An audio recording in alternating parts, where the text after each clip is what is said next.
As pessoas me perguntam, o que tem de mais comum no seu consultório, Manuela? Eu falo que é a doença do refluxo gastroesofágico. O que é a doença do refluxo gastroesofágico? Acho que eu vou desenhar que fica melhor. Aqui a gente tem o esôfago, logo em seguida tem o estômago. E o refluxo gastroesofágico é o retorno do conteúdo ácido que é produzido no próprio estômago para o esôfago. O próprio estômago ele produz acidez, ele produz ácido clorídrico através das células oxíticas ou parietrais do estômago. O que acontece? O revestimento do esôfago ele é de um tipo, o revestimento do estômago é de outro tipo.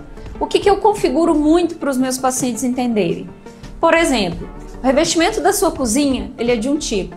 Se você fizer uma fritura na sua cozinha e não fechar a porta, vai aquele fedor todinho para a sala. Então o revestimento da sala ele não é adequado igual da cozinha para você fazer fritura. E aqui é a mesma coisa. Cada compartimento tem sua função. Por que ocorre esse retorno? Porque aqui a gente tem uma válvula no final do esôfago que chama esfíncter esofagiano inferior. Essa válvula ela é responsável por impedir o retorno da acidez do estômago para o esôfago. Nessa válvula ela pode estar frouxa, relaxada, incontinente, incompetente. Mas, Manuela, o que causa isso? Quando a pessoa aumenta o peso, o que acontece? Comprime o estômago. Então, a pessoa que está acima do peso, a própria barriga comprime o estômago e ocorre o quê? Retorno do conteúdo ácido do estômago para o esôfago. Existem várias coisas que podem relaxar essa válvula, como, por exemplo, o uso de anticoncepcional oral, terapia de reposição hormonal, mulheres que usam alguns tipos de hormônio, inclusive homens, alguns remédios como os bloqueadores do canal de cálcio, que são antihipertensivos, também tem outras finalidades, tá? E principalmente uma coisa que é muito, infelizmente, muito usada ainda no mundo, que é a nicotina, né? Que é o tabaco. Então, em resumo, essas são as principais causas de doença do refluxo gastroesofágico. Manuela, qual é o tratamento da doença do refluxo gastroesofágico? Um método muito disseminado e muito comum é a endoscopia digestiva alta, que tem uma visualização do estômago, do esôfago, do duodeno. Então, o que acontece? O tratamento, ele envolve não só medicamento.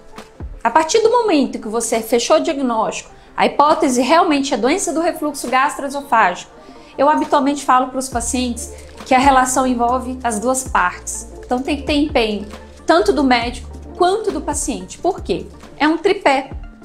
Esse tripé, ele não envolve só remédio, ele envolve mudança do estilo de vida, que é o quê? Modificação da alimentação, principalmente alimentos que têm um esvaziamento gástrico mais acelerado, são aqueles alimentos à base de fibras, alimentos com uma digestão mais lenta, ficam mais tempo no estômago e aumenta a possibilidade de exacerbar, piorar a doença do refluxo. Então, você modificar os hábitos de vida, alimentação.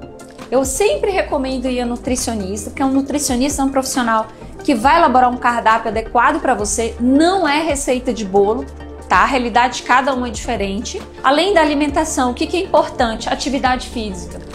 Atividade física melhora drasticamente a doença do refluxo gastroesofágico. Por quê? Porque você estimula a peristalse. O que é a peristalse? Peristalse é um movimento que o trato digestivo como um todo faz, que é o movimento do esôfago até lá embaixo. Então a atividade física ela melhora muito a peristalse, melhora muito a doença do refluxo gastroesofágico. E medicamento?